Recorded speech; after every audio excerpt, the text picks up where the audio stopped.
Hi hello friends, ಎಲ್ಲರೂ ಹೇಗಿದ್ದೀರಾ? I hope ಎಲ್ಲರೂ ಚೆನ್ನಾಗಿದ್ದೀರಾ ಅಲ್ವಾ? Welcome back to my channel. ನಾನು ನಿಮ್ಮ ಪವಿತ್ರ.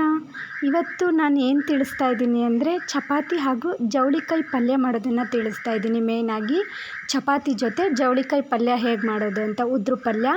ಸೊ ನಾನು ಇದಕ್ಕೆ ಒಂದು ಈರುಳ್ಳಿ ಕಟ್ ಮಾಡಿಕೊಂಡು, ಹಾಗೆ ಒಂದು ಟೊಮೆಟೊ, ಕಾಯಿ ತುರ್ಕೊಂಡಿದ್ದೀನಿ. ಜೊತೆಗೆ ಒಗ್ಗರಣೆಗೆ ಕರಿಬೇವು, ಸ್ವಲ್ಪ ಸಾಸಿವೆ, ಜೀರಿಗೆ, ಜೊತೆಗೆ 2 ಮೆಣಸಿನ್ಕಾಯಿ ಕೂಡ ತಗೊಂಡಿದ್ದೀನಿ. ಸ್ವಲ್ಪ ಉಪ್ಪು, ಜೊತೆಗೆ ಖಾರದ ಪುಡಿ, ಕುರ್ಷಣಿ ಪುಡಿ ಎಲ್ಲ ತಗೊಂಡಿದ್ದೀನಿ. ಏನೇನು ಎಷ್ಟೆಷ್ಟು ಹಾಕ್ಬೇಕಂತ ನಾನು ಆಮೇಲೆ ಹೇಳ್ತೀನಿ ಫ್ರೆಂಡ್ಸ್. ಈಗ ಒಂದು ಬಾಣಲಿ ಇಟ್ಟಿದ್ದೀನಿ ಒಲೆ ಮೇಲೆ. ಗ್ಯಾಸ್ ಮೇಲೆ ಒಂದು ಬಾಣಲಿ ಇಟ್ಬಿಟ್ಟು ಅದರಲ್ಲಿ ಜವಳಿಕಾಯಿ ಹಾಕಿದ್ದೀನಿ. ಫಸ್ಟ್ ಎಣ್ಣೆ ಹಾಕ್ಕೊಂಡು ಸ್ವಲ್ಪ ಜವಳಿಕಾಯಿ ಹುರ್ಕೋಬೇಕಾಗಿತ್ತು.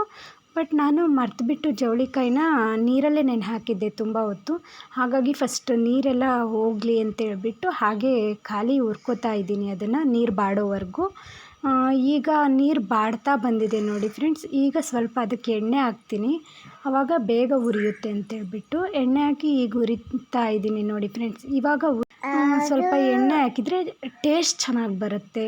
ಜವಳಿಕಾಯಿ ಪಲ್ಯಕ್ಕೆ ಎಣ್ಣೆ ಹಾಕ್ಬಿಟ್ಟು ಮಾಡಿದರೆ, ಹುರಿದ್ರೆ ತುಂಬಾ ಚೆನ್ನಾಗಿ ಟೇಸ್ಟ್ ಬರುತ್ತೆ. ಹಾಗಾಗಿ ನಾನು ಎಣ್ಣೆ ಹಾಕ್ಬಿಟ್ಟು ಜವಳಿಕಾಯಿ ಹುರಿತಾ ಇದ್ದೀನಿ ನೋಡಿ ಫ್ರೆಂಡ್ಸ್. ಈಗ ಎಷ್ಟು ಚೆನ್ನಾಗಿ ಹುರಿತಾ ಇದೆ ಅಲ್ಲ ಫ್ರೆಂಡ್ಸ್. ಸ್ವಲ್ಪ ಕೆಂಪಗಾಗ್ತಾ ಬರ್ತಿದೆ ಅಲ್ವಾ. ಸೊ ಈ ಕಡೆ ಅನ್ನಕ್ಕೂ ಕೂಡ ಇಟ್ಟಿದ್ದೀನಿ ಆಲ್ರೆಡಿ. ಈ ಕಡೆ ಈಗ ಜವಳಿಕಾಯಿ ಹುರ್ಕೊಂಡ್ಬಿಟ್ಟು ಈಗ ತೆಗಿಬೇಕು. ಸಾಕು ಅನಿಸುತ್ತೆ ಇಷ್ಟು ಹುರಿದಿದ್ದೀನಿ. ಈಗ ತೆಗೆದ್ಬಿಟ್ಟು ಒಂದು ಪಾತ್ರೆ ಇಟ್ಟಿದ್ದೀನಿ. ಆ ಪಾತ್ರೆ ಕಾದ ತಕ್ಷಣ ಇದಕ್ಕೆ ಸ್ವಲ್ಪ ಎಣ್ಣೆ ಹಾಕ್ಕೋತೀನಿ. ಎಷ್ಟು ಬೇಕೋ ಅಷ್ಟು ಒಗ್ಗರಣೆಗೆ ತಕ್ಕನಾಗಿ. ಸ್ವಲ್ಪ ಕಮ್ಮಿನೇ ಹಾಕ್ತೀನಿ ನಾನು, ಅದಕ್ಕೆ ಸ್ವಲ್ಪ ಎಣ್ಣೆ ಜಾಸ್ತಿ ಹಾಕಿದ್ದೆ. ಹಾಗಾಗಿ ಸಾಸಿವೆ, ಸ್ವಲ್ಪ ಜೀರಿಗೆ ಹಾಕಿದ್ದೀನಿ. ಅದು ಚಿಟಿಪಿಟಿ ಅಂದ ತಕ್ಷಣ ಸ್ವಲ್ಪ ಕರಿಬೇವು ಕೂಡ ಹಾಕಿದ್ದೀನಿ ಇದಕ್ಕೆ. ಇವಾಗ ನೆಕ್ಸ್ಟ್ ಸ್ವಲ್ಪ ಹಿಂಗೆ ಬಾಡಿಸ್ಕೊಂಡ್ಬಿಟ್ಟು ನೆಕ್ಸ್ಟ್ ಇದಕ್ಕೆ ಸ್ವಲ್ಪ ಈರುಳ್ಳಿ ಮತ್ತು ಬೆಳ್ಳುಳ್ಳಿ ಹಾಕ್ತೀನಿ.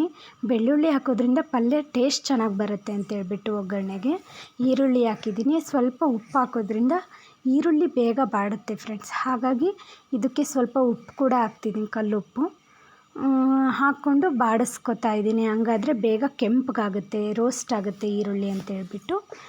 ಜೊತೆಗೆ ಮೆಣಸಿನ್ಕಾಯಿ ಕೂಡ ಹಾಕ್ತಿದ್ದೀನಿ, ಸಣ್ಣದಾಗಿ ಕಟ್ ಮಾಡಿ. ಅದು ಟೇಸ್ಟ್ ಚೆನ್ನಾಗಿ ಕೊಡುತ್ತೆ ಸಣ್ಣದಾಗಿ ಮೆಣಸಿನ್ಕಾಯಿ ಕಟ್ ಮಾಡಿದಾಗ. 2 ಟೊಮೆಟೊ ಹೆಚ್ಚಿಟ್ಕೊಂಡಿದ್ದೆ ಸಣ್ಣದು, ಅದು ಕೂಡ ಹಾಕಿದ್ದೀನಿ. ಇದಿಷ್ಟನ್ನು ಕ್ಲೀನಾಗಿ ಮಾಗಿಸ್ಕೊಬೇಕು. ಒಂದು ಸ್ವಲ್ಪ ಬ್ರೌನ್ ಆಗೋವರೆಗೂ ಸ್ವಲ್ಪ ಬಾಡಿಸಿದ್ರೆ ಸಾಕು. ಇದಕ್ಕೆ ನೆಕ್ಸ್ಟು ಸ್ವಲ್ಪ ಕಾಯಿ ತುರಿದಿದ್ದು, ಒಂದು ಒಳಗೆ ಕಾಯಿ ತುರಿದಿದ್ದೆ, ಅದನ್ನು ಕೂಡ ಅದಕ್ಕೆ ಹಾಕ್ತಾಯಿದ್ದೀನಿ ಫ್ರೆಂಡ್ಸ್. ಇವಾಗ ಸ್ವಲ್ಪ ಬಾಡಿಸ್ಕೋಬೇಕು, ಕ್ಲೀನಾಗಿ ಬಾಡಿಸ್ಕೊಂಡ್ಬಿಟ್ಟು ಆ ಕಾಯಿ ಹಸಿ ಸ್ಮೆಲ್ ಹೋಗೋವರೆಗೂ ಸ್ವಲ್ಪ ಬಾಡಿಸ್ಕೊಂಡು ನೆಕ್ಸ್ಟ್ ಹುರಿದಂಥ ಜವಳಿಕಾಯಿನ ಇದಕ್ಕೆ ಹಾಕಿ ಮಿಕ್ಸ್ ಮಾಡ್ತಾಯಿದ್ದೀನಿ ಫ್ರೆಂಡ್ಸ್. ನೋಡಿ ಫ್ರೆಂಡ್ಸ್, ಈ ಥರ. ಈಗ ನೆಕ್ಸ್ಟ್ ಇವಾಗ ಪಲ್ಯ ರೆಡಿ ಆಗ್ತಾ ಇದೆ. ಈ ಥರನೇ ಉದ್ರು ಪಲ್ಯನೇ ನಾನು ಮಾಡೋದು. ನಮ್ಮ ಮನೇಲಿ ಎಲ್ರಿಗೂ ತುಂಬ ಇಷ್ಟ ಈ ಥರ ಜವಳಿಕಾಯಿ ಪಲ್ಯ, ಉದ್ರು ಪಲ್ಯ ಮಾಡಿದರೆ. ಇದ್ರ ಜೊತೆ ಎಣ್ಣೆ ಹಾಕಿ ಬೇಯಿಸಿದ ಚಪಾತಿ ಅಂದರೆ ಇನ್ನೂ ಸಖತ್ತಾಗಿರುತ್ತೆ. ಇದಕ್ಕೆ ಸ್ವಲ್ಪ ಹುಣಸೆ ಹುಳಿ ನೆನೆಹಾಕ್ಕೊಂಡು ಇಟ್ಕೊಂಡಿದ್ದೀನಿ, ಹುಣಸೆ ಹಣ್ಣನ್ನು. ಟೇಸ್ಟ್ ಚೆನ್ನಾಗಿ ಬರುತ್ತೆ. ಇದಕ್ಕೆ ಸ್ವಲ್ಪ 2 ಚಮಚ ಕುರ್ಷಣಿ ಪುಡಿ ಹಾಕ್ತಾಯಿದ್ದೀನಿ. ಅದಕ್ಕೆ ಇನ್ನೊಂದೇನೋ ಕರೀತಾರೆ, ನಂಗೆ ಅಷ್ಟಾಗಿ ಅದ್ರ ಬಗ್ಗೆ ಗೊತ್ತಿಲ್ಲ. 1 ಚಮಚಕ್ಕೂ ಕಡಿಮೆ ಸ್ವಲ್ಪ ಗರಂ ಮಸಾಲ ಹಾಕಿದ್ದೀನಿ. 2 ಚಮಚ ಖಾರದ ಪುಡಿ ಕೂಡ ಹಾಕಿದ್ದೀನಿ. ಅದು ಮೆಣಸಿನ್ಕಾಯಿ ಅಷ್ಟು ಖಾರ ಇರಲಿಲ್ಲ, ಹಾಗಾಗಿ 2 ಚಮಚ ಖಾರದ ಪುಡಿ ಕೂಡ ಹಾಕ್ಕೊಂಡೆ. ಹೊಸ್ದಾಗಿ ನಮ್ಮ ಮನೇಲೇ ತಯಾರಿಸಿರೋವಂಥ ಖಾರದ ಪುಡಿ ಇದು. ಹಾಕ್ಕೊಂಡು ಇದಿಷ್ಟನ್ನು ಕ್ಲೀನಾಗಿ ಮಿಕ್ಸ್ ಮಾಡ್ಕೊತಾ ಇದ್ದೀನಿ ಫ್ರೆಂಡ್ಸ್. ಇದಕ್ಕೆ ಸ್ವಲ್ಪ ಯಾಕೋ ನೀರು ಕಡಿಮೆ ಆದಂಗೆ ಆಯಿತು, ತಳ ಹಿಡಿಯುತ್ತೆ ಅಂತೇಳ್ಬಿಟ್ಟು ಸ್ವಲ್ಪ ನೀರು ಹಾಕ್ತೆ. ಸ್ವಲ್ಪ ಹಾಗೆ ಹಸಿ ಆಗೋ ಥರ ಚಿಮುಕ್ಸ್ದೆ ಅಷ್ಟೇ ನೀರನ್ನು. ಈಗ ನೆಕ್ಸ್ಟ್ ಬಾಡಿಸ್ತಾ ಇದ್ದೀನಿ ಫ್ರೆಂಡ್ಸ್. ಆಯಿತು, ಇದು ಮಾಕ್ತು. ಇವಾಗ ಇದಕ್ಕೆ ಸ್ವಲ್ಪ ಹುಣಸೆ ರಸ ಹಿಂಡ್ತೀನಿ. ಆಲ್ರೆಡಿ ಉಪ್ಪು ಕರೆಕ್ಟಾಗಿತ್ತು.